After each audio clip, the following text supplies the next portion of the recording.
Listo. ¿Se ven las diapositivas?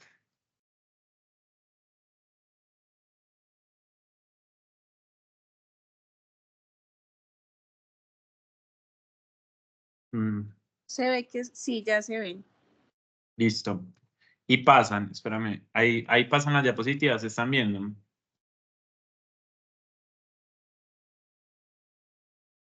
Sí. Listo. Entonces me dice si esperamos entonces hasta las 7:05 a que se terminen de conectar y empezamos. Dale, me parece perfecto, gracias.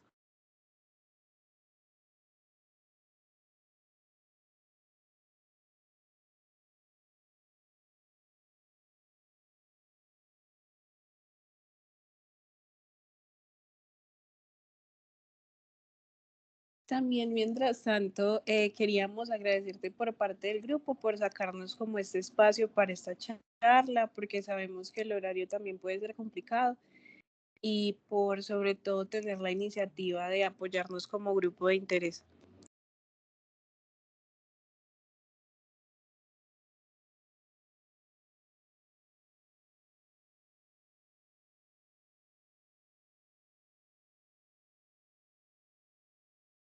Siempre es un gusto y más si son pues de mi alma mater inicial, que es la Universidad Cooperativa. Le tengo mucho cariño a la universidad. Siento que me formó muy bien. Entonces, en lo que pueda ayudarles, con mucho gusto.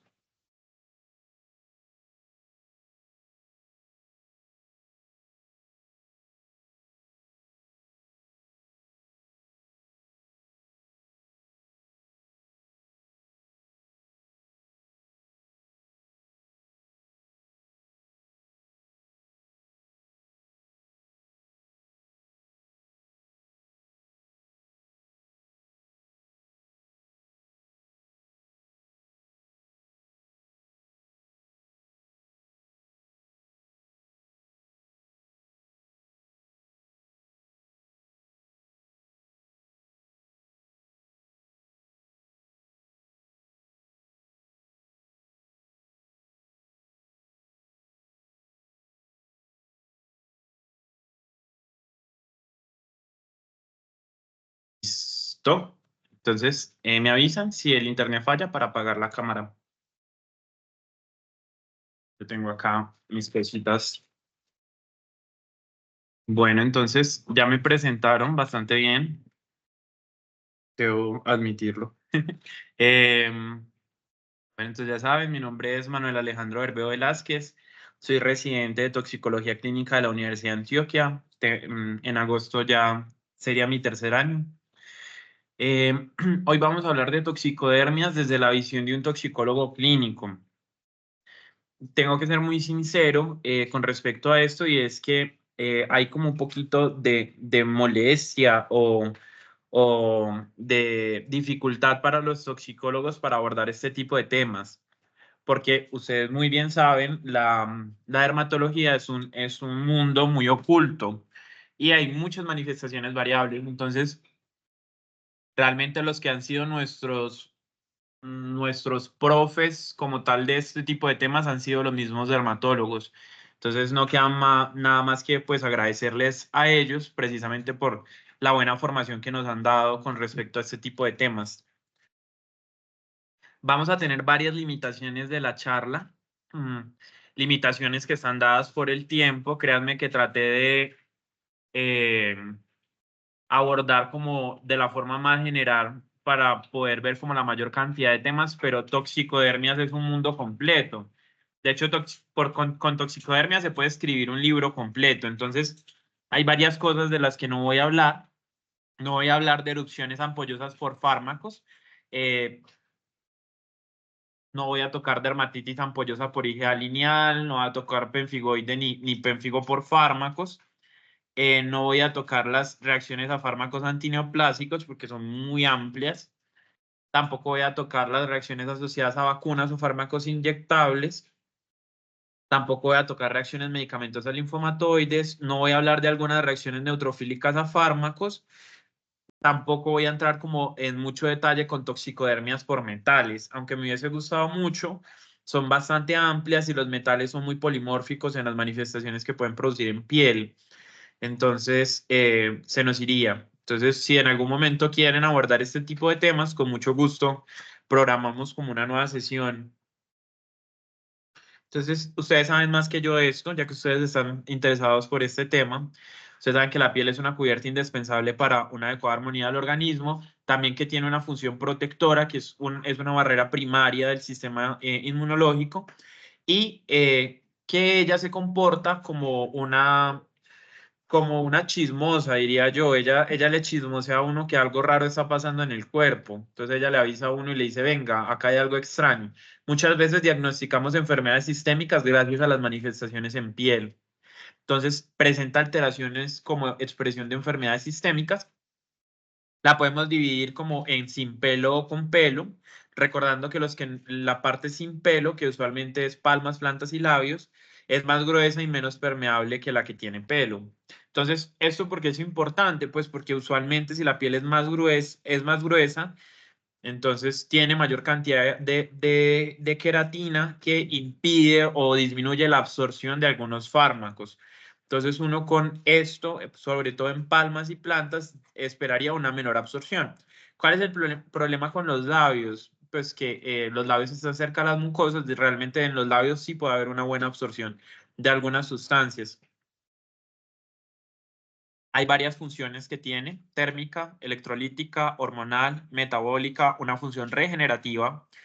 Tiene un componente inmune supremamente relevante y nos confiere protección. ¿Protección contra qué? Contra los rayos UV, protección infecciosa y en sensibilización. El efecto térmico realmente es como de las cosas más relevantes que tengo yo como toxicólogo, porque los toxidromes yo los puedo enfocar dependiendo de la temperatura del paciente. Y si yo pienso que el paciente está con vasoconstricción o hay síndromes tóxicos que producen hipertermia asociada a alteraciones periféricas que son tanto musculares como de la piel. Pero digamos que las toxicodermias, o como se mencionan en inglés, que es drug eruption, se van más como por esta parte inmune y de alteraciones como tal en la sensibilización. La piel es una de las localizaciones más frecuentes de las reacciones adversas a fármacos. Siempre que uno habla como de forma general, tiene como la tendencia a equivocarse cuando ya uno empieza a entrar en minucias, pero se podría decir que en los fármacos, como cogiendo todos los fármacos y promediándolos, las reacciones cutáneas son de las reacciones más comunes y adicionalmente en algunos fármacos son de aproximadamente el 1%. Eso es como el tope. Cuando hablamos de fármacos que están muy relacionados a reacciones adversas en piel, hablamos que tienen un porcentaje mayor al 3%. Ustedes dirán que es muy poquito, pero hay muchas personas tomando muchos medicamentos. Solo piensen en medicamentos para la presión.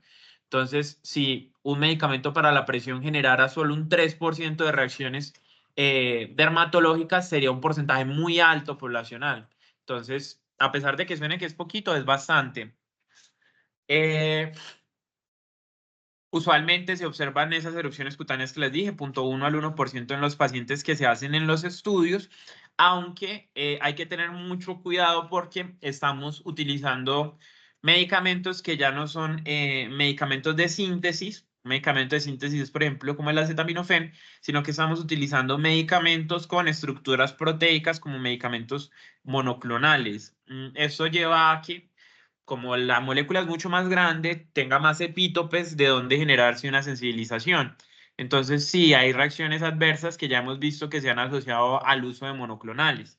Y de la misma forma, a pesar de que los policlonales no mucha gente los usa, yo sí los uso porque los antivenenos son anticuerpos polivalentes. Así que sí, yo veo reacciones, por ejemplo, por administración de antiveneno en algunos casos. Entonces, eso siempre hay que tenerlo como muy presente. Lo otro es que hasta el 5% de los pacientes tratados con antibióticos puede variar dependiendo del antibiótico, y antiepilépticos aromáticos pueden presentar una erupción cutánea. Entonces ya vemos que hay como un grupo farmacológico que están más asociados a presentaciones cutáneas. antibióticos y estos antiepilépticos aromáticos. Y alrededor del 2% de todas las reacciones a fármacos son graves. Miren que hay un porcentaje o sea, el porcentaje de grave no es tan alto, aunque cuando son graves, son muy graves. Hay pacientes que se hospitalizan, se tienen que llevar a unidad de cuidados intensivos, incluso hay pacientes que fallecen por catástrofes como tal dermatológicas. Siempre nos hablan a todos, yo creo que este no es mi fuerte en el sentido de que el diagnóstico morfológico de las lesiones cutáneas es el fuerte del dermatólogo, pero sabemos muy bien que las lesiones cutáneas tienen diferentes características como su tamaño, su forma, el color que tienen, la superficie como tal de la lesión, los bordes, la consistencia y el número de lesiones. Esto sigue siendo supremamente relevante en las toxicodermias. Para nosotros los toxicólogos es un reto precisamente porque no tenemos la visión del dermatólogo o la visión mágica del radiólogo como para identificar las lesiones en algunos casos. Pero esto es lo básico. Partiendo de esto, partimos de muchos diagnósticos. Ustedes en lo que mejor se tienen que formar es en el diagnóstico morfológico de las lesiones, puesto que uno no trata lo que uno no diagnostica. Acá las vemos, ahí sabemos que hay lesiones primarias y secundarias. Primarias, por ejemplo, lesiones que no se palpan como las máculas o lesiones que son más sobrelevantadas en el plano vertical como las pápulas, más en el plano horizontal como las placas. También tenemos los nódulos, tenemos los tumores que pueden generar como una alteración en la conformación como anatómica normal alrededor, las ronchas, las vesículas, las pústulas, las ampollas, las flictenas y las escamas, teniendo presente que en algunas las diferencias son simplemente el tamaño y que dependiendo de la bibliografía también cambia en qué se define un tamaño o no.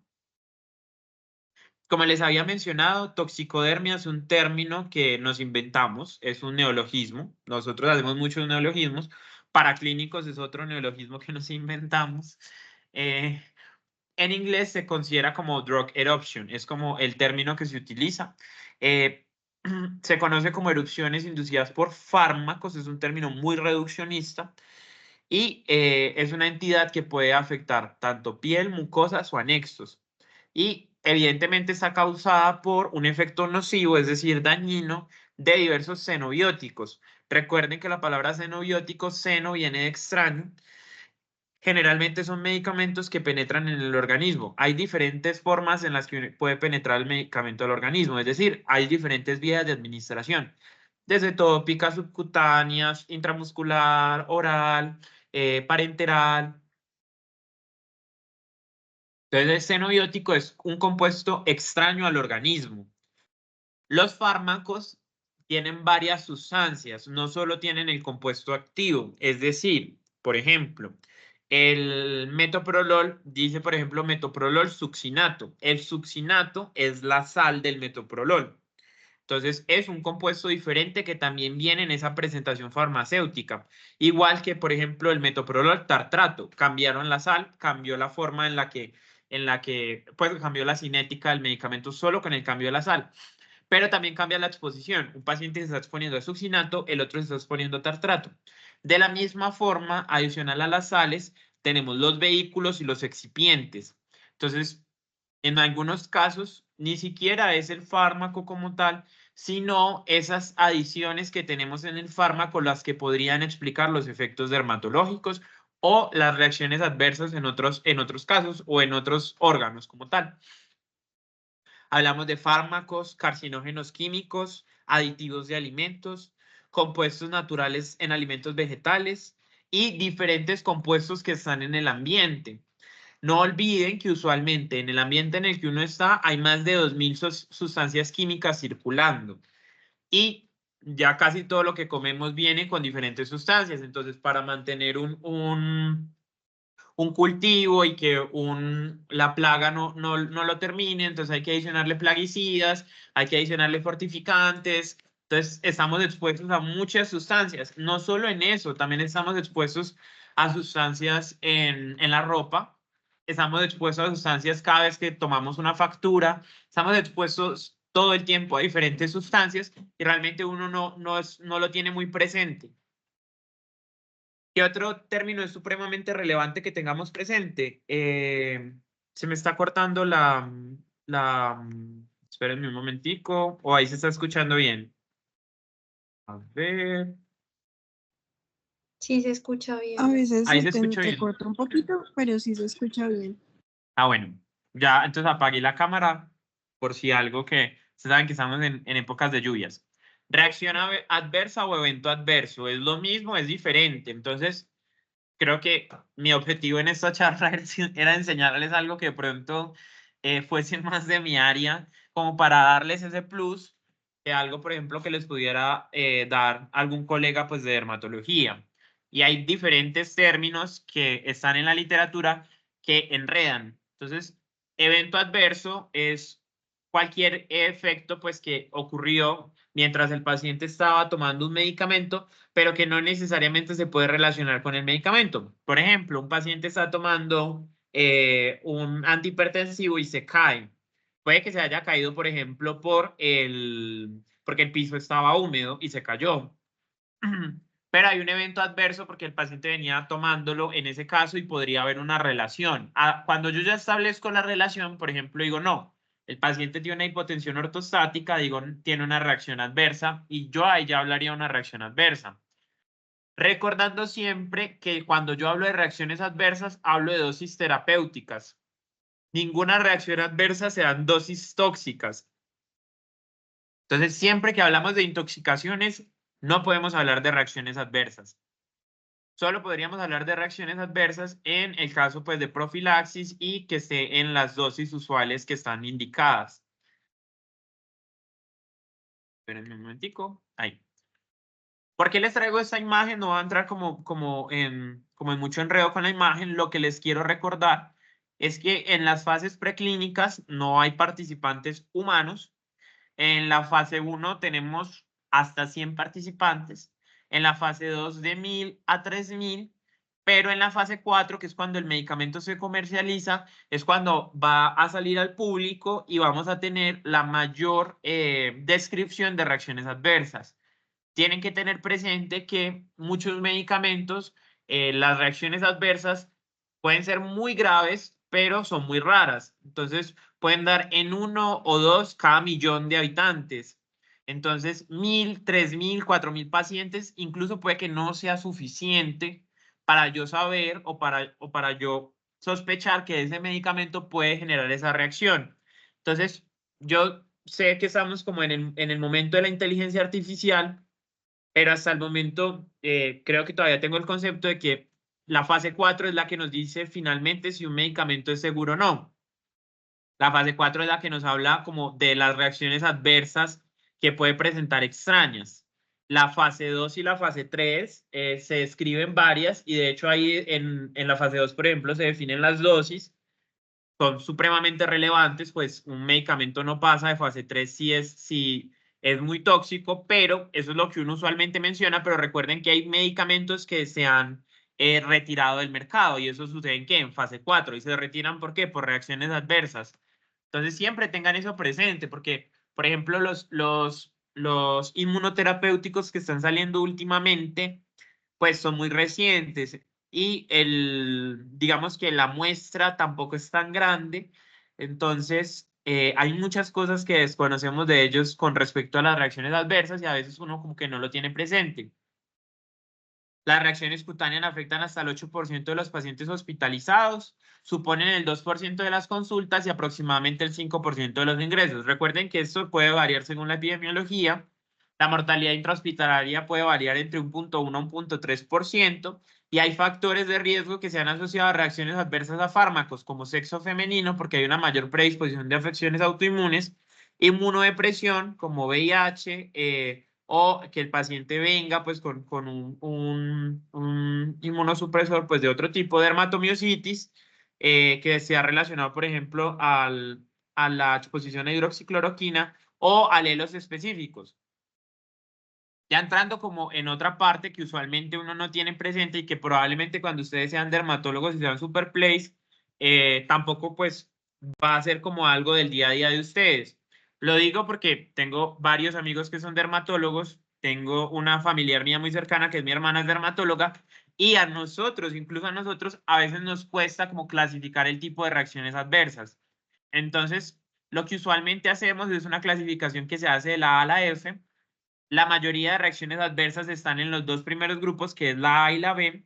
La mayoría de reacciones que son pues dermatológicas están en la B, que son reacciones impredecibles, idiosincráticas, que pueden tener un efecto inmune o inmunomediado, o un efecto pues que se relaciona con lo inmune, pero no se explica muy bien. Y las reacciones tipo A, las reacciones adversas tipo A, están relacionadas con la dosis. Usualmente aumentan con dosis mayores. Teniendo presente lo que les mencioné, no se puede hablar de una reacción adversa en una intoxicación. Las B entonces son raras, son infrecuentes, son impredecibles. Tienen una mayor mortalidad precisamente porque son impredecibles, no se sabe muy bien la fisiopatología, entonces el tratamiento es difícil.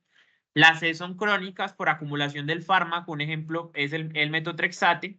Las D son delayed, que son retrasadas, que hacen referencia a reacciones que son muy infrecuentes, que se han relacionado a tiempo después, meses o incluso años por el uso de algún medicamento. Usualmente teratogénico, carcinogénico. Un ejemplo, la talidomida con las focomegalias las focomelias, perdón, que producía. La E es en la finalización del uso, es decir, es una reacción adversa que ocurre cuando suspendemos un medicamento. Un ejemplo sencillo es el síndrome de abstinencia. Ustedes están con un medicamento de control para el paciente, se lo retiran, el paciente hace síndrome de abstinencia porque tenían que hacerle un descenso. ¿Ustedes pueden presentarlo en dermatología? Sí, con los esteroides. Recuerden que los esteroides regulan la vía de corticotropina y cortisol. Y esa vía, pues cuando uno está expuesto por un tiempo prolongado a los esteroides, se ve alterada. Entonces también pueden hacer manifestaciones que serían una reacción adversa medicamentosa tipo E. Y la F es, yo creo que de las más comunes que vamos a tener siempre, y es una falla terapéutica. Falla terapéutica que esté relacionada con el principio activo o que esté relacionada con el vehículo, la vía de presentación, con la marca. Es súper importante porque a veces no reportamos las fallas terapéuticas y son relevantes para hacer una revisión juiciosa de qué medicamentos sí se están manufacturando bien y si se están haciendo bien como los procesos de almacenamiento y de como tal creación. Acá los tienen. Lo único que les quiero como acá recordar es que la B, que es dosis independiente, que es la que se considera como biser o rara, tiene un efecto que es inmune y un efecto no inmune. El efecto no inmune usualmente se asocia a efectos enzimáticos o algo que llamamos intolerancia. Por ejemplo, los AINES, muchas manifestaciones de los AINES que decimos que son alérgicas es una intolerancia a los AINES. Entonces, es un tema, ese es otro tema súper interesante, sería súper chévere hablarlo y si no soy yo el que lo habla, sería súper bueno que lo revisaran con un alergólogo porque es un tema bastante común y bastante chévere y son medicamentos que usamos mucho. Entonces ya sabemos que tenemos un mecanismo inmunitario, no inmunitario y un mecanismo idiosincrático. En las tipo B entrarían tanto el efecto inmune como el efecto idiosincrático, entrarían esos. Sin embargo, pues esta es una forma en la que pues dermatología con que lo ve como para poderlo clasificar más fácil. Mencionarles como rápidamente, recuerden que el DRESS y el Steven Johnson y la necrólisis epidérmica tóxica hasta el momento se clasifica como un efecto idiosincrático. Y lo mismo con el lupus eritematoso a fármacos y las reacciones a fármacos asociadas a infección por el VIH. Entonces, es la RAM más frecuente, RAM, reacción adversa a medicamentos, y ¿cómo se define RAM cutánea? Pues que comprometa la piel o las mucosas o anexos. Estas son las reacciones adversas cutáneas, digamos que más graves, que es la anafilaxia, la necrosis cutánea por anticoagulantes, hoy no la vamos a tocar tampoco, la pustulosis exantemática generalizada aguda, que es la pega, es así, vamos a hablar de ella, el DRESS, también vamos a hablar de él, el exantema fijo medicamentoso, que también vamos a hablar de él, y ya como tal las dermatitis exfoliativas, que son el Steven Johnson, la necrólisis epidérmica tóxica.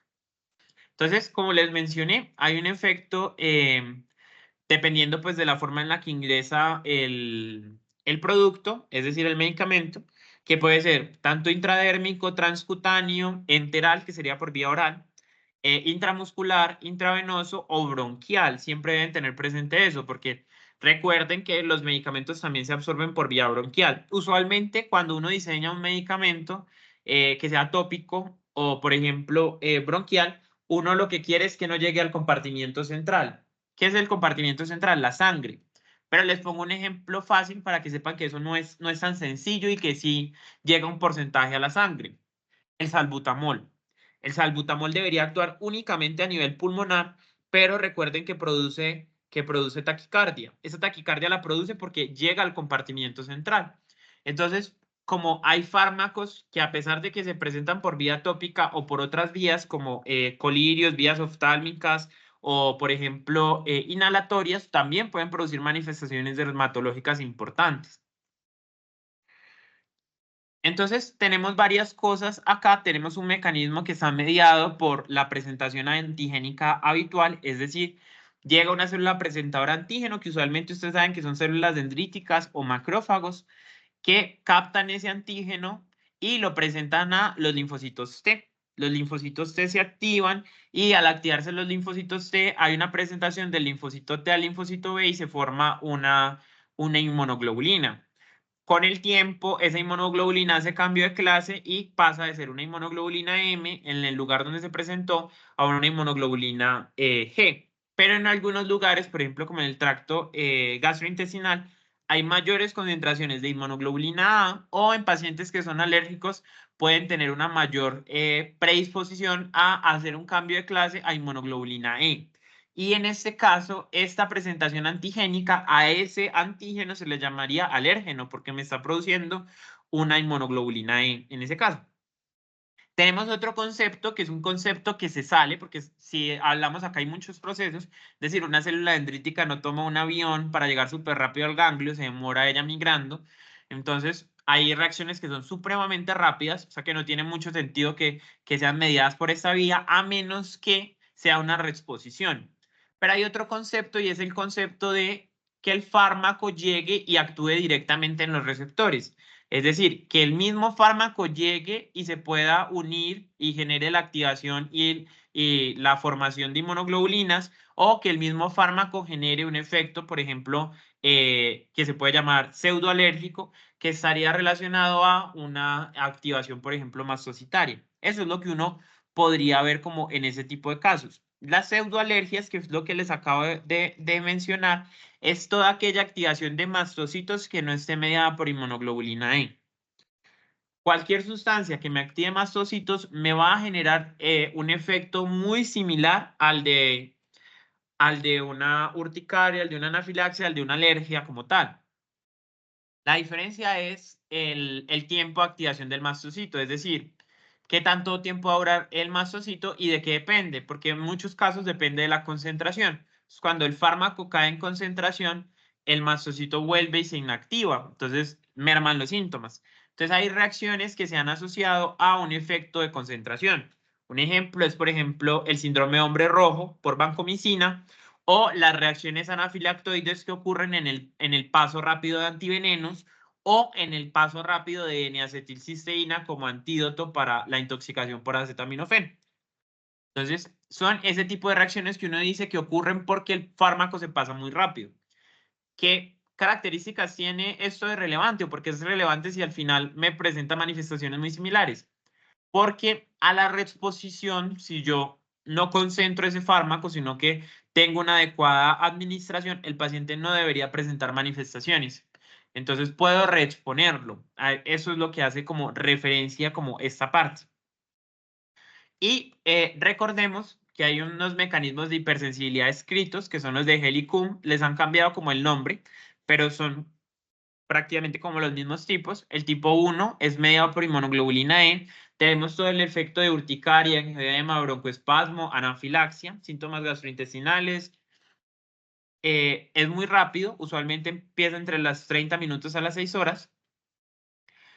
Y está bien relacionado con alérgenos, pero también con fármacos.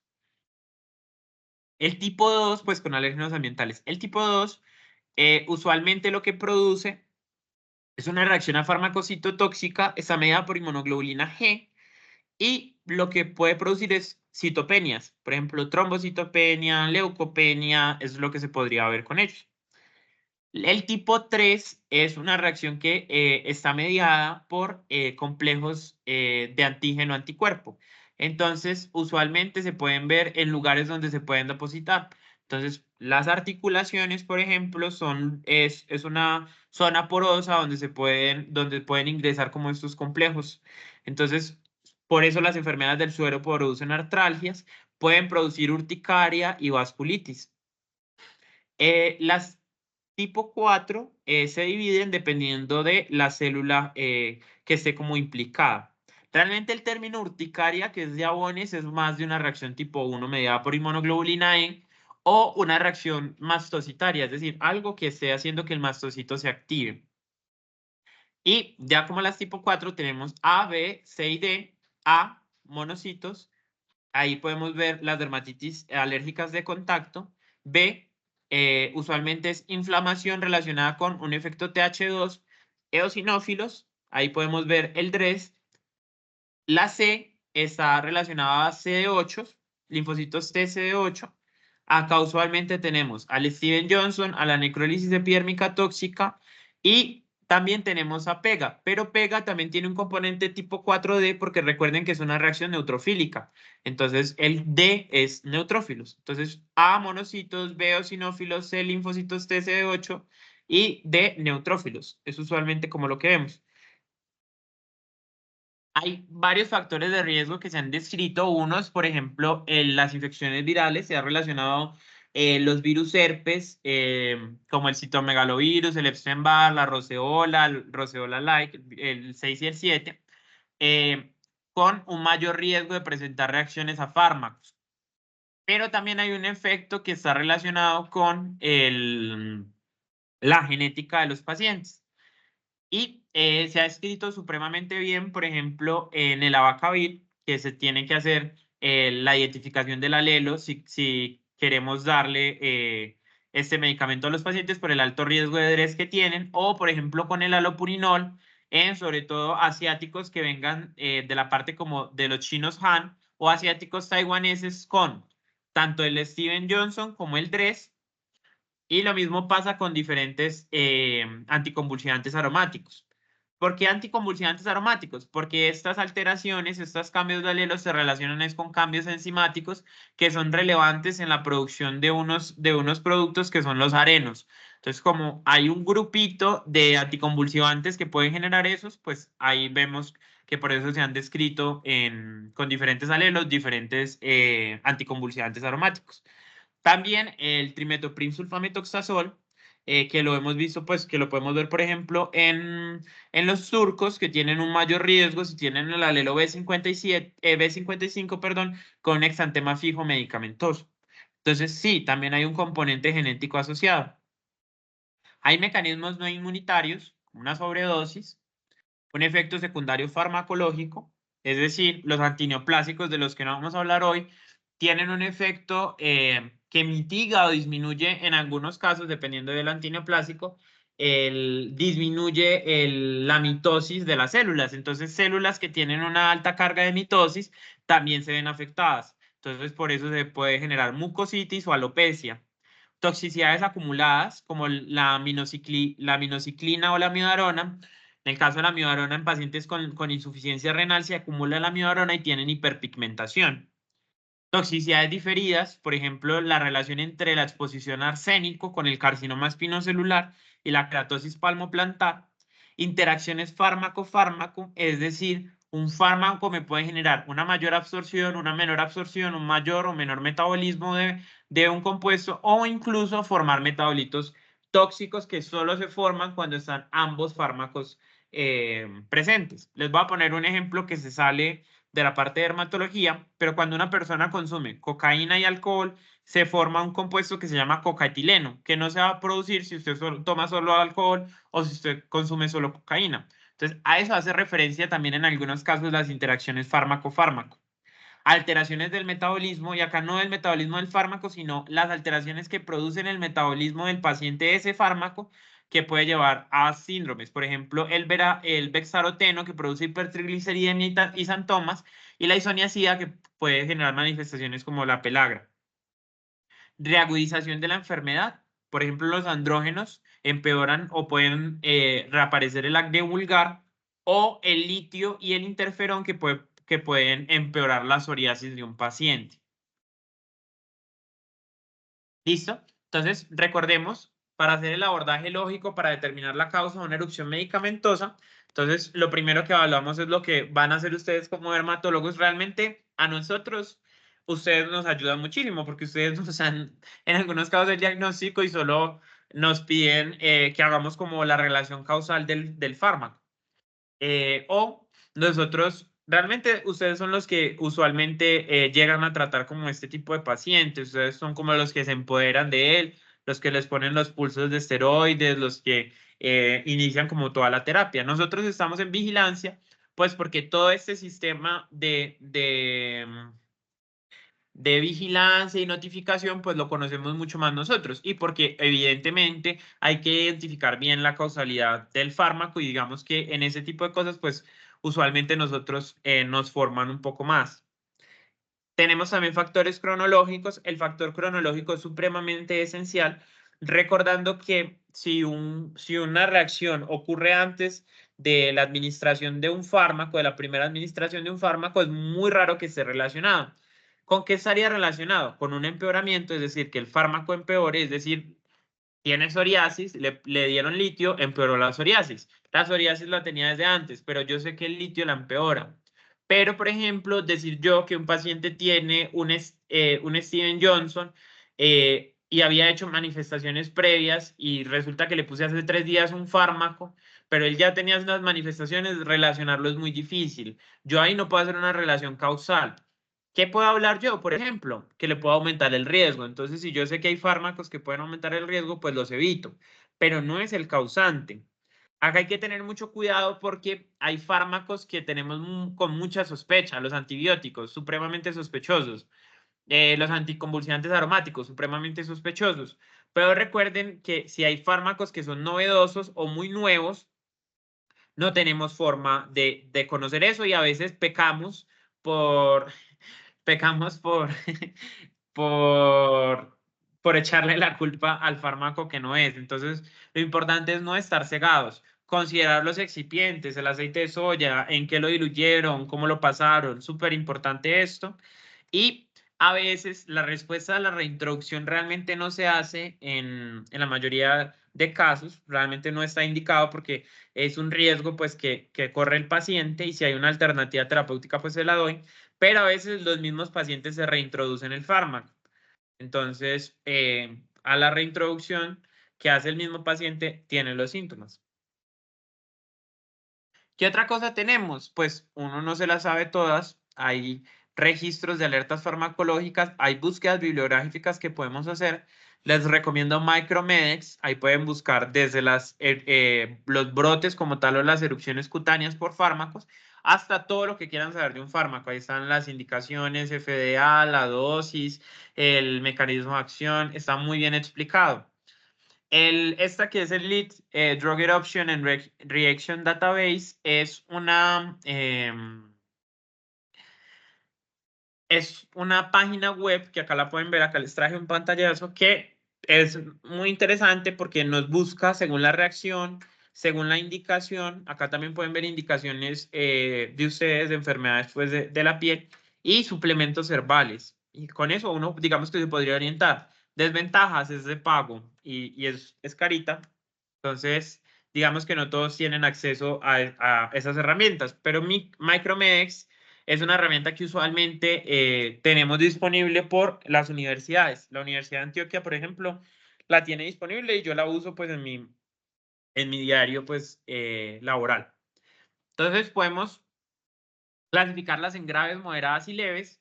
Las graves pueden ser inmediatas o retardadas. Acá hay un error, diría yo, de los autores. Realmente el síndrome de hombre rojo, porque ahí no sería hombro, sino sería hombre, Primero, síndrome de hombre rojo podría ser de moderado a leve. Es una reacción que ocurre usualmente por vancomicinas, donde mejor está descrita, donde se produce un eritema, pues un flushing facial que va desde la parte superior del tronco o cuello hacia la cara. El paciente puede tener cefalea, mareo, hipotensión, pero usualmente no lo mata y la tasa de mortalidad pues es bajita. Entonces uno usualmente no diría que es grave. Sería como la distinción que les quiero hacer ahí. Tenemos las inmediatas, choque anafiláctico, las retardadas, las exfoliativas, las que no son exfoliativas, que son el DRES y la pega. Y tenemos otras, como las urticarias, las vasculitis, el eritema multiforme, exantemas maculopapulares. Realmente las reacciones más comunes son este tipo, exantemas o erupciones morbiliformes, que son consideradas como tal leves. Pueden ser molestas, pueden dar miedito, pero no me comprometen la vida del paciente. ¿Cuáles veremos? Entonces, ahí vamos a ver un poquito más de las que se ven en esta diapositiva y vamos a ver algunas cosas que de pronto ustedes no verían como en su formación de residentes de dermatología o que como tocarían como de forma no tan profunda y que de pronto yo tengo como un mayor acercamiento a ese tipo de temas. Entonces, vamos a ver el exantema de erupción morbiliforme, que es una reacción a fármacos, es la más frecuente. También se le llama como exantema medicamentoso maculopapular. Realmente no se sabe muy bien cómo está mediada, pero se dice que tiene un efecto inmunitario, tanto humoral como celular, pero usualmente es más celular, se asocia más como a linfocitos TCD4 y CD8, generando como acciones por medio de perforina y granzimas. Es como lo que usualmente se refiere como en estos casos. La presentación ocurre entre el séptimo y el 14 día, pero si yo reintroduzco el fármaco ocurre mucho antes. Puede ocurrir al tercer, al segundo, al cuarto día. ¿Afecta qué? Inicialmente, tronco, extremidades superiores, produce máculas, pápulas, lesiones que pueden ser urticariales, que son polimórficas. Usualmente las lesiones urticariales no pican tanto como las lesiones pues, de urticaria.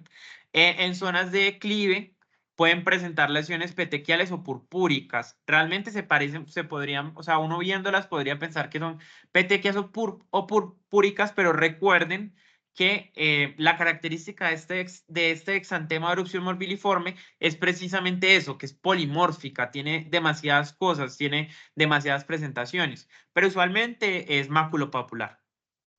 El mayor riesgo entonces está con antibióticos como las aminopenicilinas, las cefalosporinas, pero no olviden que el alopurinol y los antiepilépticos aromáticos también se han reportado en estos casos.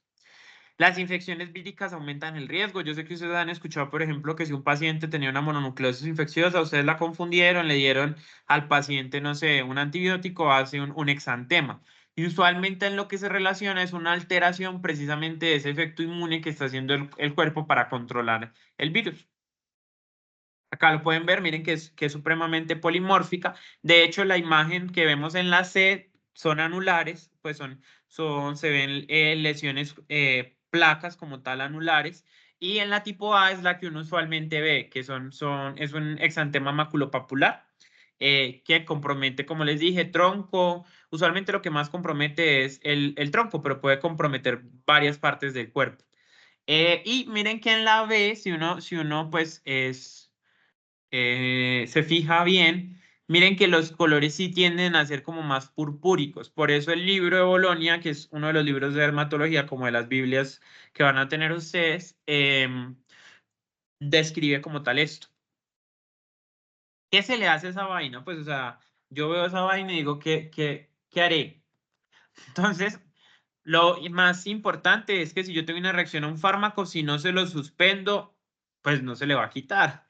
Y parece muy evidente, pero no lo es. Entonces, siempre recuerden, o sea, hay que suspender el fármaco. Ese es el manejo más importante, es el que más cambia mortalidad. Si ustedes a un Steven Johnson, a una necrosis epidérmica tóxica no le quitan el fármaco, pueden ponerle agua bendita si quieren, que el paciente va a seguir progresando.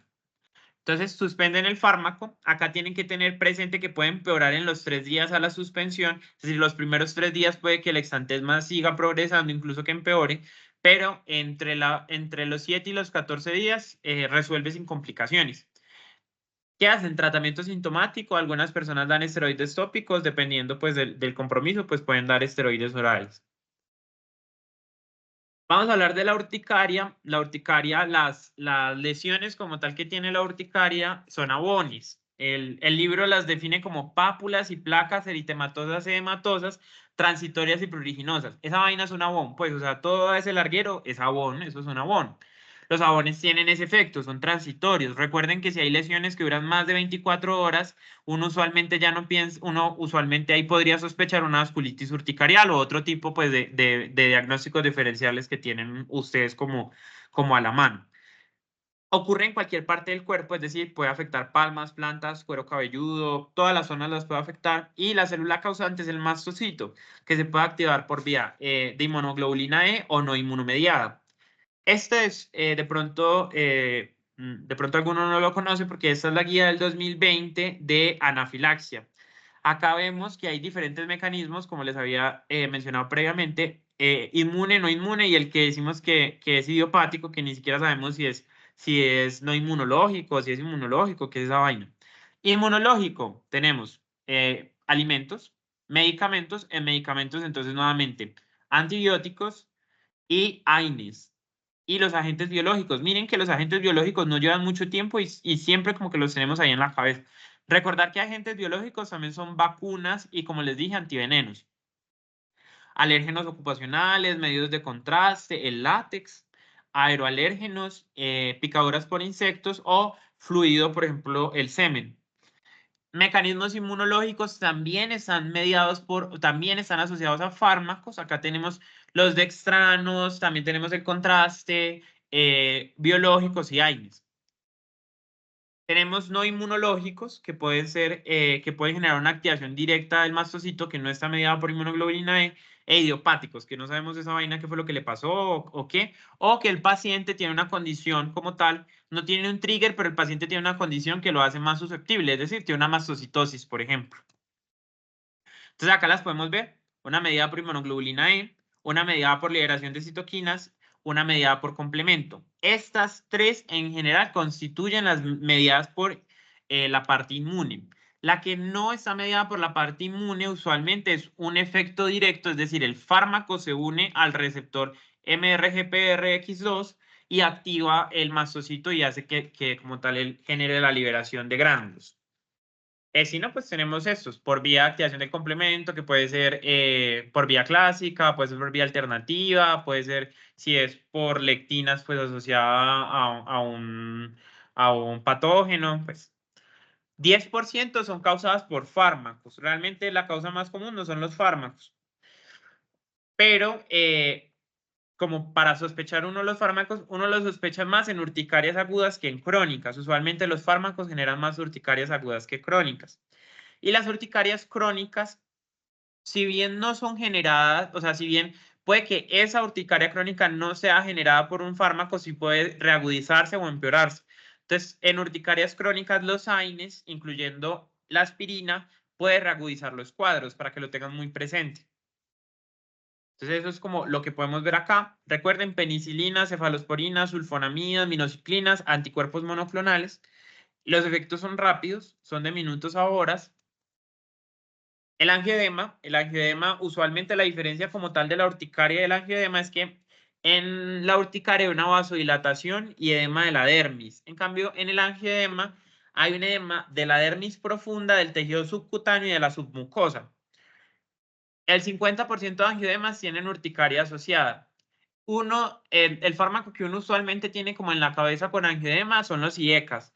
Y es porque los IECAS bloquean la enzima convertidora de angiotensinógeno que degrada la bradicinina. Entonces la bradicinina se aumenta y tiene un efecto, digamos que por esa vía mediadora de edemas. Entonces, como hay aumento de bradicinina, hay angioedema.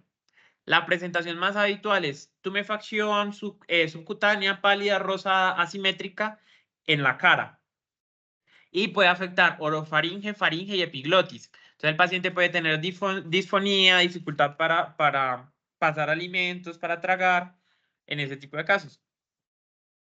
Si es medicamentosa, recuerden que como el medicamento está circulando y usualmente es más común pues la administración oral, también genera edema en la pared intestinal. Entonces estos pacientes pueden hacer dolor abdominal, náuseas, vómito y diarrea. que son síntomas que a veces a nosotros nos prenden las alarmas de pensar si de pronto ese paciente puede llegar a ser una anafilaxia, las manifestaciones gastrointestinales. Mismos fármacos que se han relacionado como en el previo, penicilinas y ecazaines, contrastes. También se puede dar por ARA2 el angioedema, pero no es un efecto mediado por bradicinina. Y también en algunos casos el angioedema por medicamentos lo que me está haciendo es desenmascararme una alteración como autoinmune o linfoproliferativa que puede tener el paciente. Usualmente pues no piensen eso de entrada, pues si un paciente con un IECA les hace eso. Pero es como lo que se describe en la literatura. La anafilaxia, una de cada 5.000 exposiciones a penicilina puede producir anafilaxia. Se relaciona muy bien con antibióticos, penicilina, aminopenicilina, cefalosporinas, quinolonas, también con relajantes musculares. Recuerden, por ejemplo, que a pesar de que la succinicolina tiene muchas alteraciones, a veces uno no tiene presente que el rocuronio produce anafilaxia. Entonces uno como que eso no lo tiene en la cabeza y es una reacción adversa que es importante como tenerla ahí en mente. El acetaminofén también se ha descrito que puede producir anafilaxia. El gadolínio, que es un medio de contraste para la resonancia magnética. Y también se ha descrito en otras cosas que usamos de forma tópica. El látex, por ejemplo, que lo usamos, por ejemplo, en guantes o que se utiliza para la fabricación de condones. La clorexidina, que usamos la clorexidina para limpiar a algunos pacientes, entonces es súper relevante tener ese antecedente. Hay descripciones de anafilaxia por clorexidina y, por ejemplo, la bacitracina. ¿Cómo se define anafilaxia en este momento? Esto es como el council que hicieron en Reino Unido. Y ellos dicen que anafilaxia es una reacción de hipersensibilidad de rápido inicio, que tiene un potencial compromiso vital y que afecta múltiples sistemas sin afectar la piel. No sin afectar la piel, sino que puede ocurrir sin afectar la piel. Talmente cuando uno ve los porcentajes, la anafilaxia produce afecciones en la piel hasta en el 90 o un poco más de porcentaje. Es decir, la mayoría de los casos de anafilaxia tienen afecciones en la piel. Pero hay algunos casos que solo tienen manifestaciones gastrointestinales y hipotensión o choque. No son los más comunes, pero se pueden presentar. La definición ha cambiado a lo largo del tiempo. Miren que como en cada reunión dicen como una definición diferente. Esto lo preguntan mucho en los exámenes de la Universidad de Antioquia. La que tenemos como actualmente es la del 2020. Ya les voy a mostrar como los criterios diagnósticos. Entonces, anafilaxia, 140 anafilaxias, pues 140 muertes por anafilaxia relacionadas a alergia a medicamentos y 35 muertes por año de anafilaxia relacionada a alergias a insectos de venenos. Miren acá como digamos que las admisiones por anafilaxia y la mortalidad por anafilaxia ha ido aumentando como en algunos países. En otros han sido muy juiciosos y a pesar de que ha aumentado las admisiones hospitalarias, la mortalidad no, porque son muy juiciosos y ese paciente lo manejan muy rápido, entonces se pueden evitar complicaciones. Miren cómo las admisiones hospitalarias de anafilaxias relacionadas a fármacos también han venido en aumento. Ahí pueden ver a Australia, pueden ver a España, Estados Unidos y a venenos también. ¿Por qué les hago tanto de venenos? Pues porque uno acá en la ciudad como que a uno no se le ocurre, pero Colombia es un país con una alta carga de animales ponzoñosos y todo el tiempo hay gente siendo envenenada pues por interacción con este tipo de animalitos. Entonces, el diagnóstico de anafilaxia tenemos dos criterios para hacerlo. El primero es cuando tenemos una afección rápida, pues aguda, que tiene un compromiso en la piel, en la mucosa o en ambas, y tiene al menos pues una de las siguientes, que es compromiso de la vía respiratoria, es decir, afección en piel, vía respiratoria. Igual, anafilaxia. Este compromiso de vía respiratoria tiene que ser broncoespasmo, hipoxemia, disnea o disminución de la presión arterial. Es decir, paciente no hizo broncoespasmo, pero hizo hipotensión. Ya solo con tener la afección en la piel y la hipotensión se hace el diagnóstico de anafilaxia.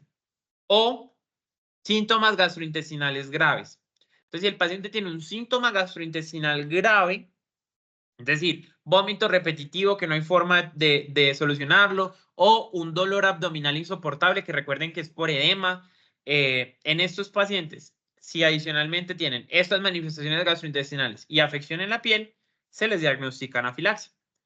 Y el otro criterio esa es una forma. Ahora tenemos otro escenario con el que también podemos diagnosticar anafilaxia y es paciente con hipotensión, broncoespasmo, compromiso laringio, que sabemos que estuvo expuesto a un alérgeno que es conocido o es altamente probable. Es decir, el paciente hizo broncoespasmo y se comió un camarón, pero el paciente en ningún momento pues hizo manifestaciones en piel, no importa, tiene un diagnóstico de anafilaxia.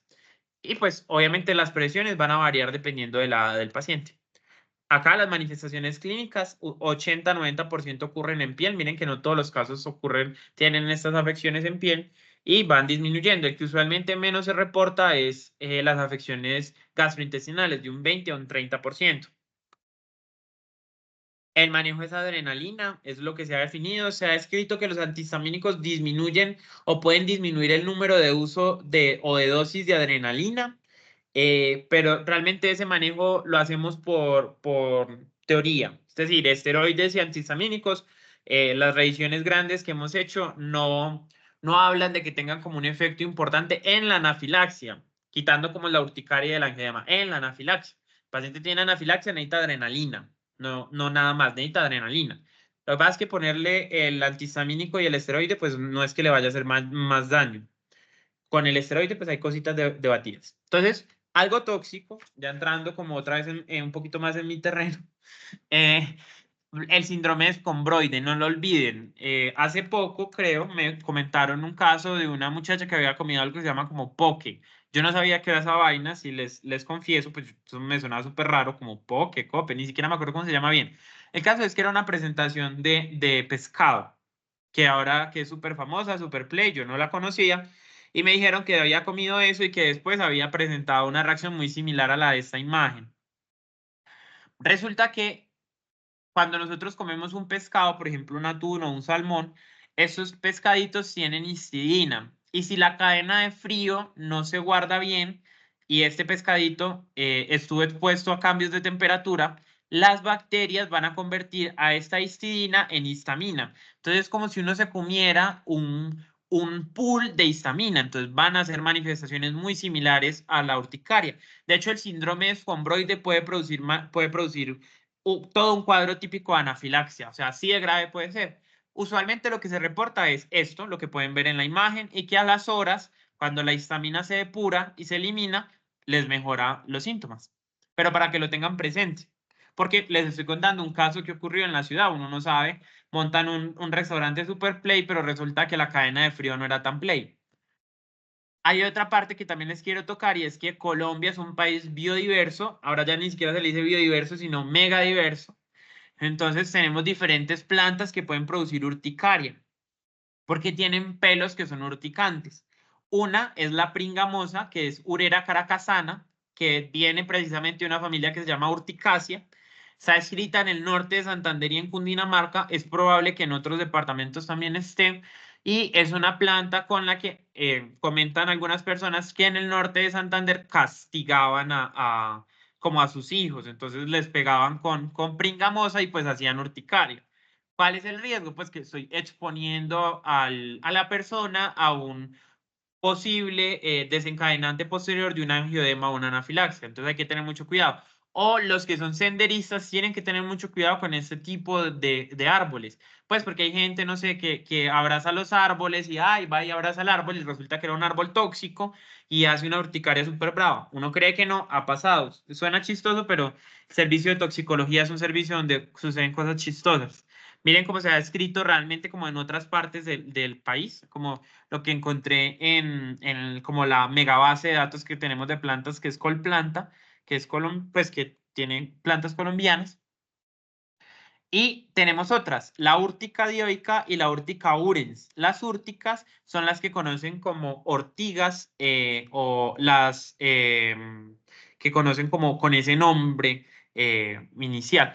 Entonces, las úrticas tenemos la dioica, que es la más conocida, y la urens, que es un poco más pequeña.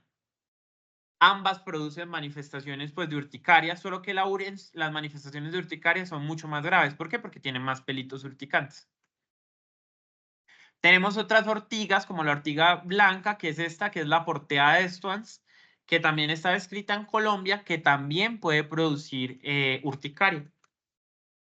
Tenemos otra, esta sí no está en Colombia, realmente no la encontré en las bases de datos, pero acá hay mucha gente que viaja a zonas cercanas, entonces de México a Nicaragua, sobre todo en Centroamérica, se ha descrito por Discognia mexicana, que es la única especie de ese género, o sea, es monotípico, un efecto urticante. Y precisamente la Discognia mexicana y las que les había mostrado previamente hacen parte de la familia Urticaceae.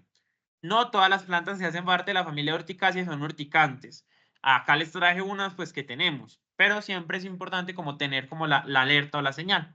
Otra cosa toxicológica de la que les puedo hablar es este tipo de reacciones que ocurren en la piel después de una picadura de una abeja. Entonces, usualmente cuando uno lo pica una abeja, si no lo picaron muchas, uno puede como diferenciar el área como tal del punto o la zona de inserción donde hay un punto hemorrágico, un aboncito, un edema mayor acá y un eritema pues asociado. Usualmente esta lesión es menor a 10 centímetros. Cuando las lesiones son mayores a 10 centímetros y persisten, es decir, usualmente si a uno lo pica una abejita, la reacción debería durar máximo 6 horitas, debería quitarse, no debería ser tan grande.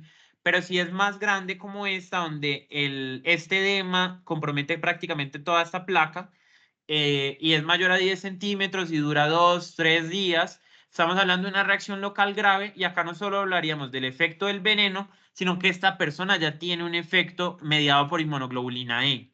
Entonces, en estos pacientes yo sospecho que tienen una alergia asociada al veneno como tal de Apis, que en este caso sería Apis mellifera, que podría ser Mellifera esculata, que es la africana, o las otras que son, por ejemplo, Mellifera mellifera o la italiana o la con la que tengan como la exposición. Recuerden que las abejas angelitas no tienen aguijón, entonces no pican. Entonces, si ven un panal de abejas angelitas, no la quiten, pues no los va a picar, no las maten, no hay necesidad. El DRES, ya hablando del DRES, es una erupción medicamentosa con eosinofilia y síntomas sistémicos. Es una RAM rara, poco frecuente, pero potencialmente mortal. Hay un sesgo, si ustedes le preguntan a un dermatólogo, puede que diga que no es tan rara, pero hay un sesgo como tal del remisor, como tal, el del evaluador, y es que a uno es al que le llegan este tipo de cosas. La incidencia es de 1 a 1000 o de 1 a 10.000. Ocurre usualmente por antiepilépticos aromáticos y sulfamidas. No todos tienen eosinofilia, por eso es que se ha dicho que se podría cambiar como el nombre. Y en los aromáticos lo que usualmente se describe es por el óxido de areno que se forman con ellos y la reactivación que hay de los virus herpes 6, 7, citomegalovirus o virus de Epstein-Barr. O sea que si una persona ya tuvo una enfermedad del beso, entonces tiene mayor riesgo de hacer DRES porque ya tiene el virus del Epstein-Barr pues corriendo por su cuerpo. Acá, nuevamente, como los medicamentos que tenemos, recordemos que los antiepilépticos aromáticos que usualmente uno tiene en la cabeza es carbamazepina, lamotrigina, fenobarbital, fenitoína. Oxcarbazepina es un compuesto que es derivado de la carbamazepina que tiene un menos riesgo de muchas reacciones, pero aún así la sigue presentando.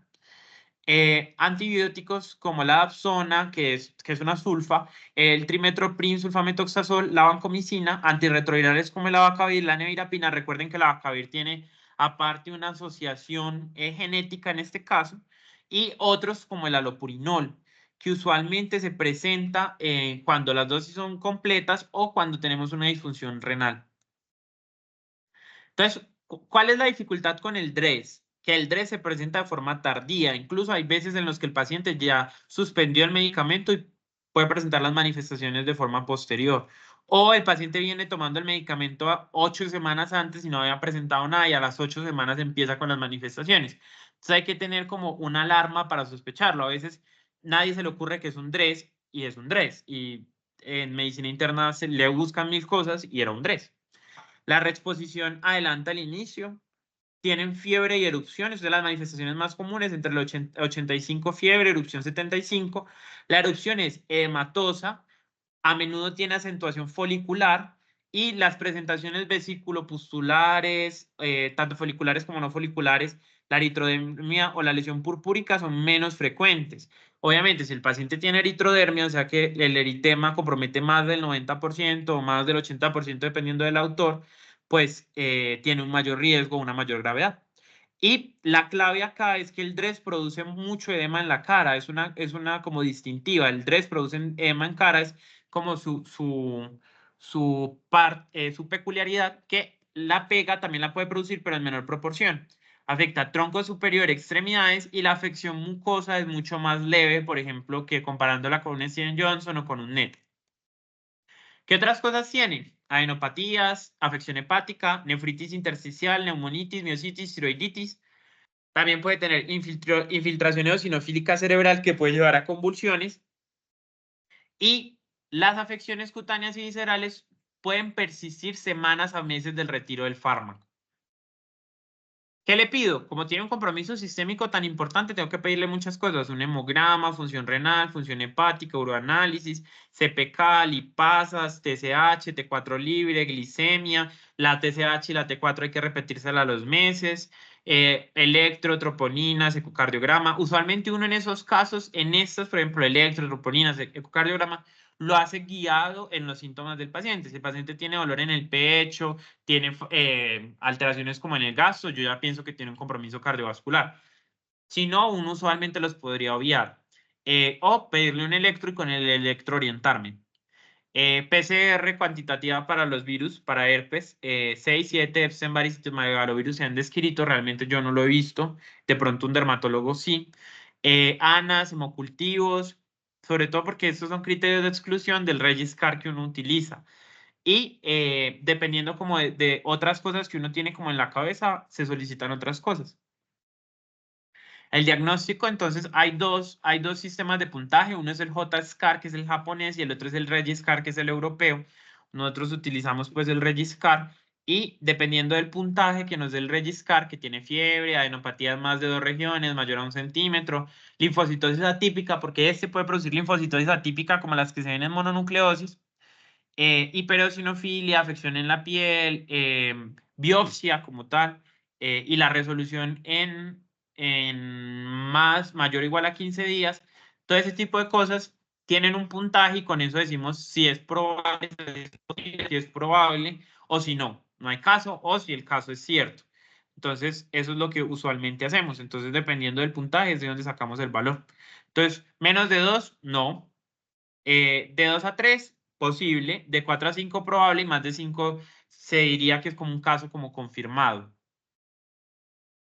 La mortalidad ronda del 2 al 10%. El tratamiento se dan desde esteroides orales hasta esteroides pues, en pulsos endovenosos.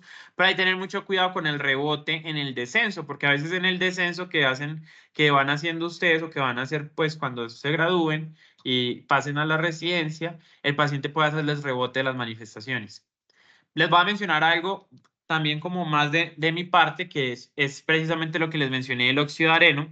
Miren que esto se forma por un anillo aromático, por eso es que está relacionado con anticonvulsivantes aromáticos, que ellos pasan por una CYP en respuesta al oxígeno, o sea, una condición normal, pero en ellos está una alteración pues genética o una alteración enzimática que lleva a que se forme esto, que es un óxido de areno.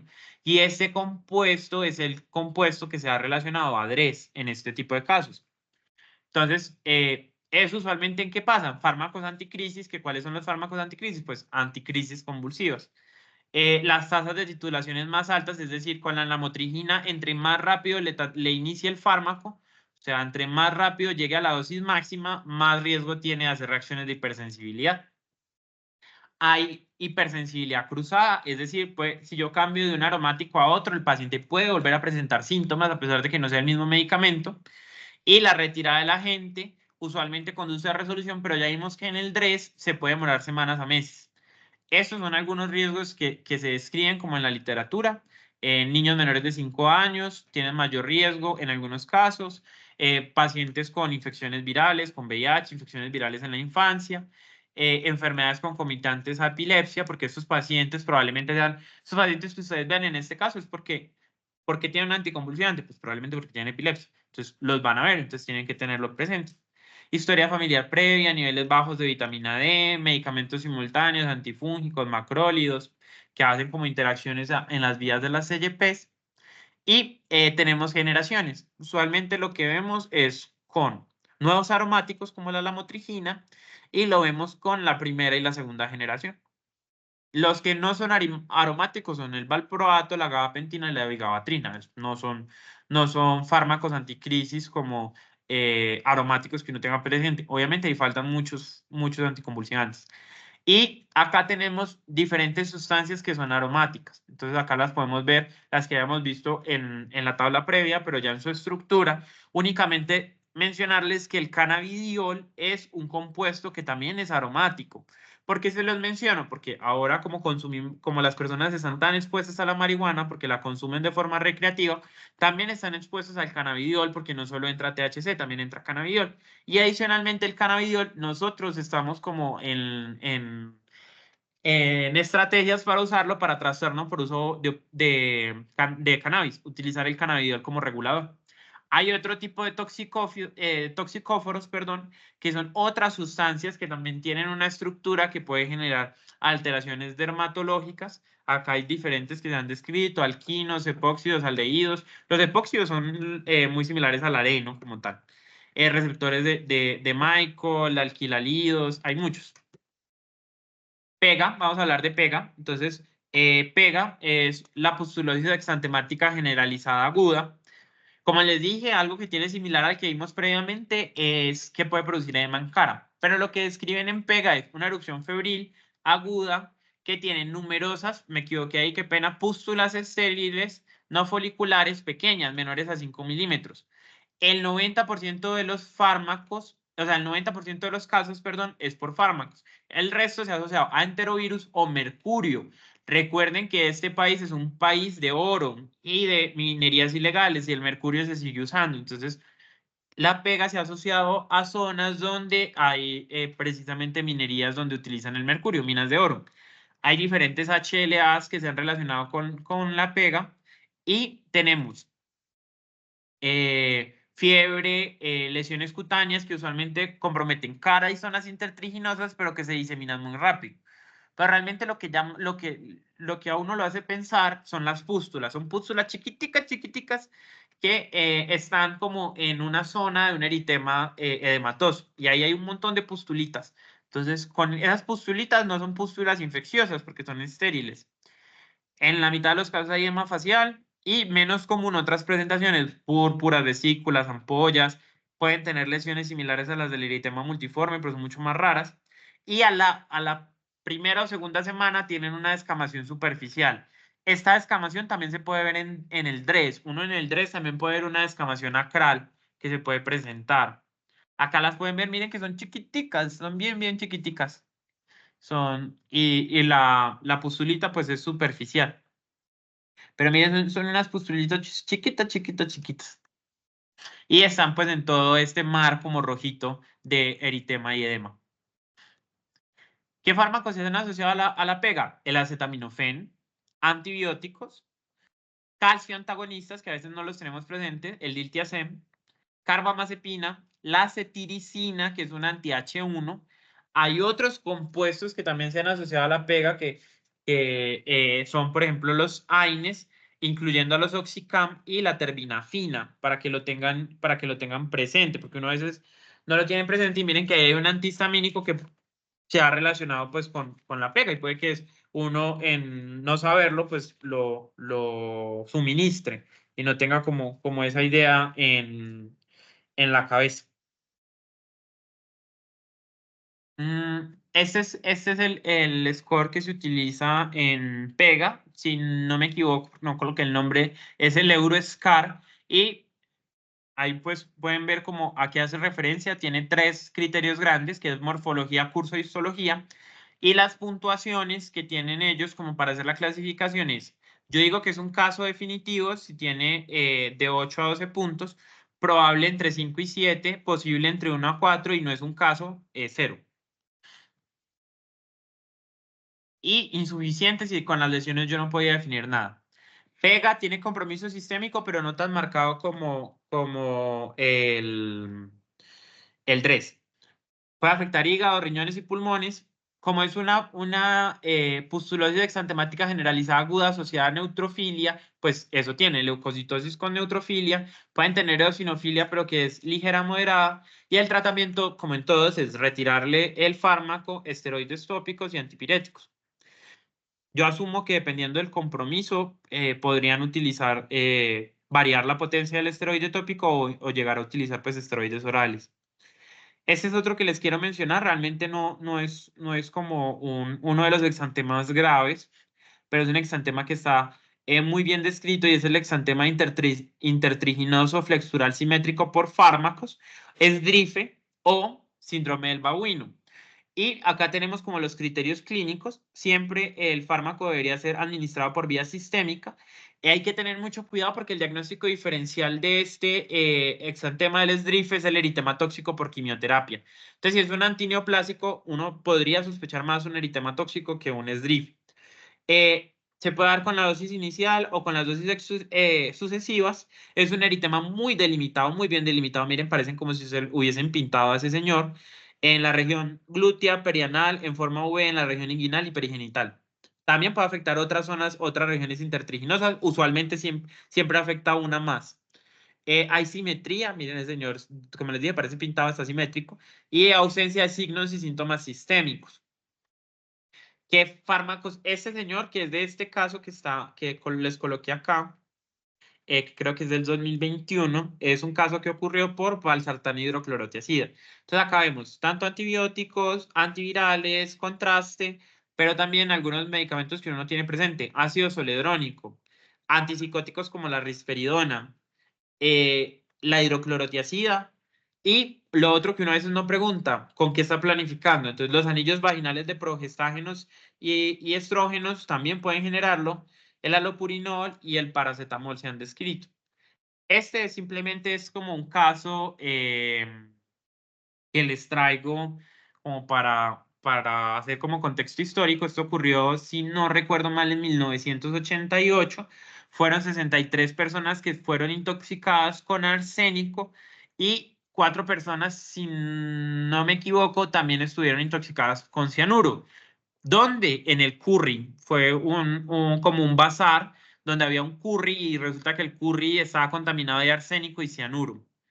Y es una historia súper interesante, pueden buscarla, eso tiene serie, tiene de todo. Lo único que les quiero mostrar en este caso es que acá se describe un síndrome de Babuino, o sea, un esdrife, y se relacionó con arsénico. Y lo mismo, el esdrife también se ha relacionado a mercurio. Las líneas de MIS y las líneas de VIEWS son líneas que se han relacionado a metales, pero se las traigo ahí como para tener como el contexto. El exantema fijo medicamentoso, hasta que revisé este tema nuevamente, me acordé que podía producir vesículas y vesículas ampollas, yo no me acordaba de eso, les soy sincero. Usualmente aparecen entre pocos días y a 2 semanas, una o varias placas eritematosas, edematosas, redondas o ovaladas con demarcación nítida. Tiene un tono violáceo oscuro, yo he visto varios realmente. Pueden presentar vesículo ampollas que se vuelven erosivas y desprenden la epidermis. Cualquier región corporal y en las membranas mucosas, labios, cara, manos, pies y genitales. Hay algunas presentaciones de exantema fijo medicamentoso que no producen estos cambios pigmentarios y usualmente se han relacionado a pseudoefedrina, acetaminofén, AINES o tetrahidrosolina. Es decir, usualmente pueden tener, por ejemplo, una vesícula o una ampolla en la zona sin como esta variante de pigmentación. Esta sería la variante no pigmentada, es la menos común, es la que menos está escrita. ¿Y qué es lo que más me lo produce? Antibióticos, AINES, paracetamol y también anticonvulsivantes, barbitúricos, sulfas como la Dapsona, otros que no tenemos presente, inhibidores de la bomba de protones, perdón, y antifúngicos azólicos.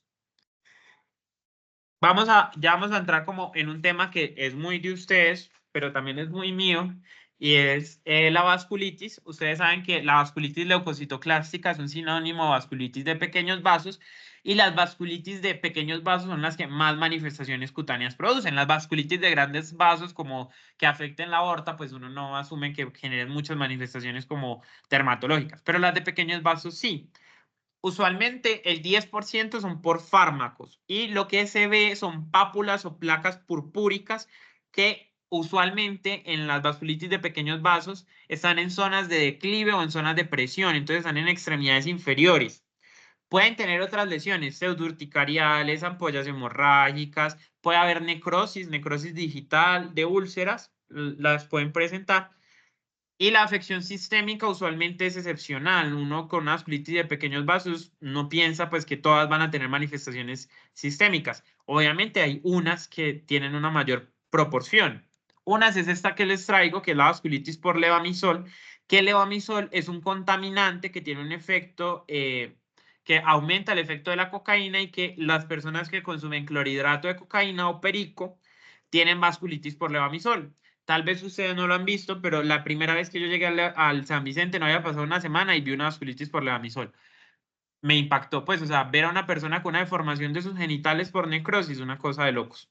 Entonces, usualmente, esas son las zonas que afectan. Miren, ahí está bien descrita. Tiene como una preservación usual de la línea media en el sentido de nariz y boca, pero puede afectar genitales, manos, mejillas. Es como lo que puede generar. Y usualmente produce una púrpura retiforme y posteriormente produce esa vasculitis que puede llevar a una pérdida de muchos tejidos. Esa es como la que les traigo desde mi lado, pero recuerden que las vasculitis también se pueden producir por penicilinas, AINES, sulfas, cefalosporinas, propiltiuracilo, que a veces también uno lo tiene presente, diuréticos tiacídicos, furosemida, alopurinol, bortezomib, inhibidores sistémicos, factores estimulantes de colonias, que también se han asociado al PEGA, eh, interfero, eso es como lo que se asocia. Y algunas de estas vasculitis pues son ANCA positivas, entonces tienen anticuerpos antimieloperoxidasa positivos. Eso uno usualmente con qué fármacos los ve, con qué uno ve anticuerpo positivo, ANCA positivo con anticuerpo antimieloperoxidasa. Propiltiuracilo, hidralacina, minoxiclina y levamisol. El levamisol también. Y también se ha visto en vacunación contra el virus de la hepatitis B. El síndrome de Stevens-Johnson, el overlap y la necrosis epidérmica tóxica, digamos que es un espectro de la misma enfermedad, puede que me equivoque, pero realmente la diferencia clínica es el porcentaje de afección cutánea. Es raro, afortunadamente, la incidencia de 1 a 2 casos por millón, pero aumenta en ancianos y en pacientes con VIH. Y lo que decimos es que si el paciente tiene una afección de menos del 10%, es un Steven Johnson. Si tiene una afección del 10 al 30, es una necrólisis epidérmica tóxica. Y si tiene una afección del más del 30, perdón, es un overlap. Y si es más del 30, una necrólisis epidérmica tóxica. Entonces acá los tenemos. Hay otros que se parecen porque recuerden que estas dermatitis exfoliativas también tienen lesiones en diana, aunque usualmente las lesiones son diana típica, es decir, no alcanzan a tener 3 zonas, sino únicamente 2 zonas. Las distribuciones también usualmente pueden ser diferentes con el eritema multiforme de forma más sacral, el eritema multiforme más viral. El eritema multiforme está localizado en este difuso. El eritema multiforme realmente por afección de piel afecta menos del 10%, entonces se podría confundir más fácil con un Steven Johnson que con las otras. Lo otro es que el signo de Nichols, que ustedes saben que la piel se desprende, es negativo en el eritema multiforme. En cambio, en el Steven Johnson y en el NET es positivo. Y ambos pueden tener afecciones orales, solo que las afecciones obviamente en Steven Johnson y en NET son mucho más graves, de moderadas a severas, y usualmente pues siempre están presentes. Y en el Steven Johnson y en el NET pueden haber otras mucosas afectadas, pues no solo la parte como oral. Estas son las lesiones en diana como clásicas que uno usualmente ve. Estas son lesiones por Steven Johnson y necrólisis epidérmica tóxica. Recuerden que el diagnóstico realmente lo hacemos es con el porcentaje de piel afectada.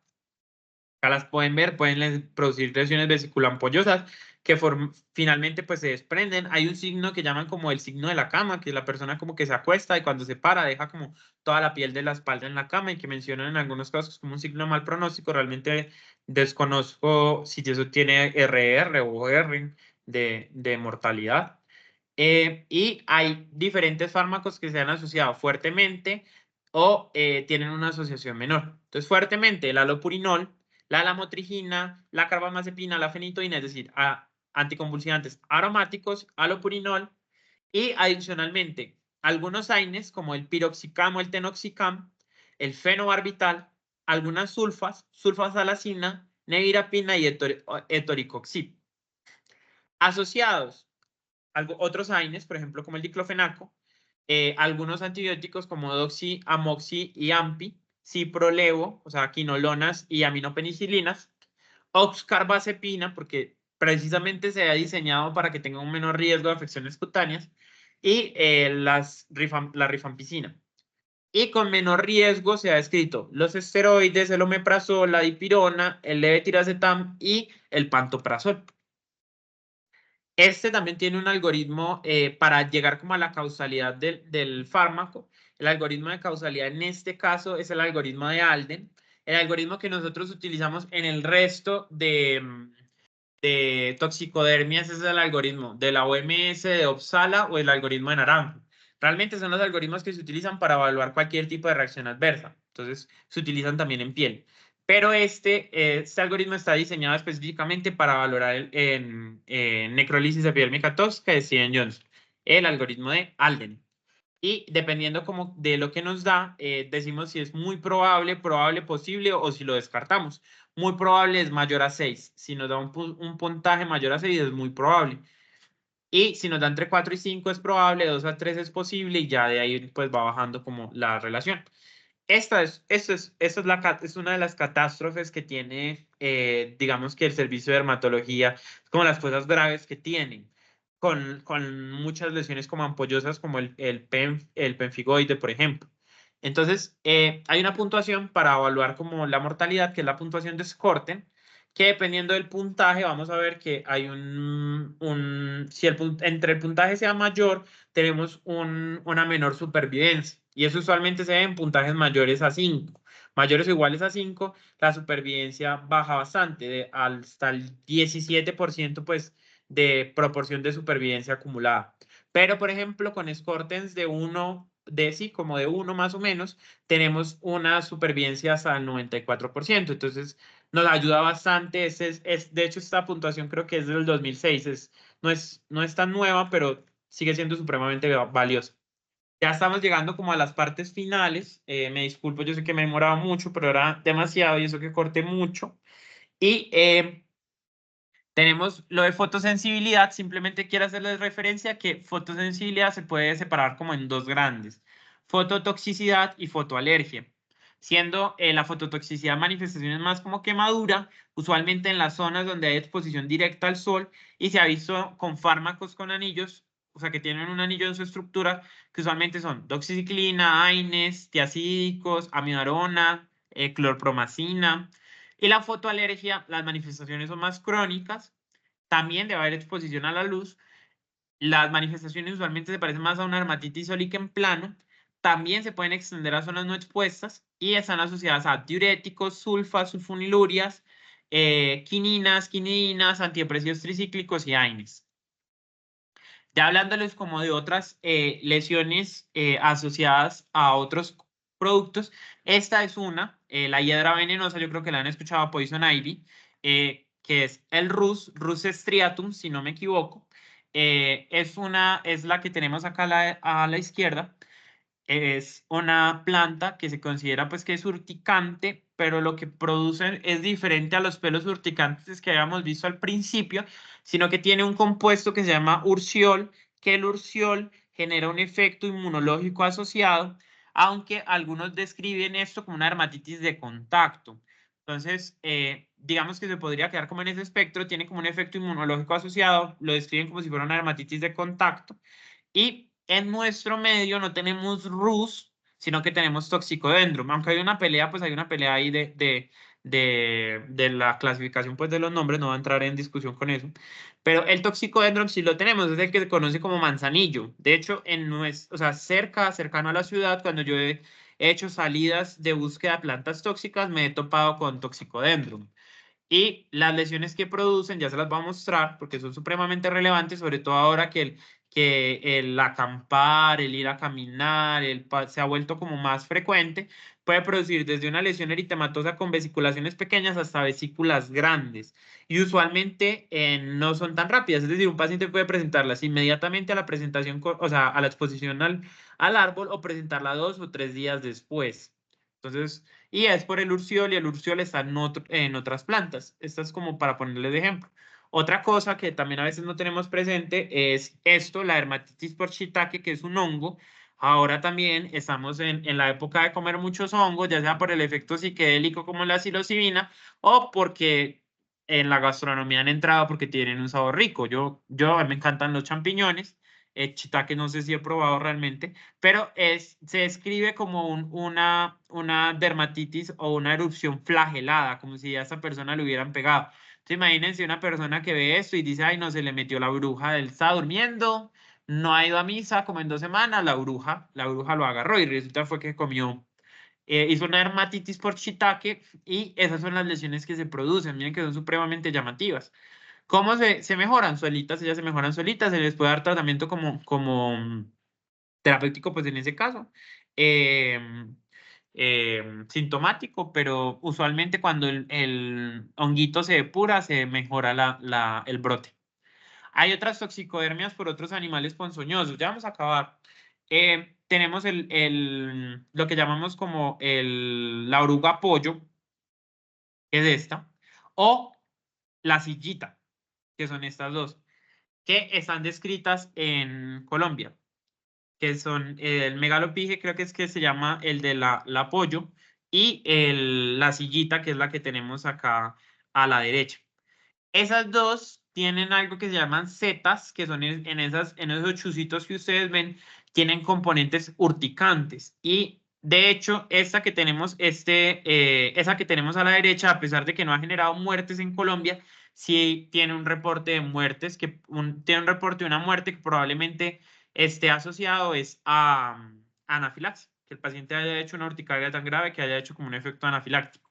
Entonces también tenganlos presentes, porque yo sé que ustedes también han escuchado que el pollo es súper grave y que yo no sé qué, el efecto que produce es urticante. Y el accidente por ello se llama erucismo, ese es el término. Cuando son por las fases de oruga se llama erucismo. Hay otras orugas que tienen un efecto hemorrágico, que son algunas lonomias.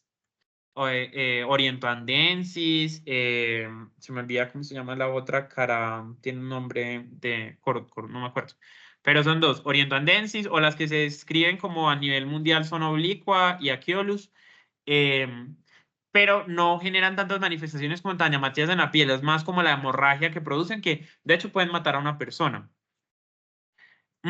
Y la otra es esta, que es la palometa peluda, que es Ilesia, es el lepidopterismo.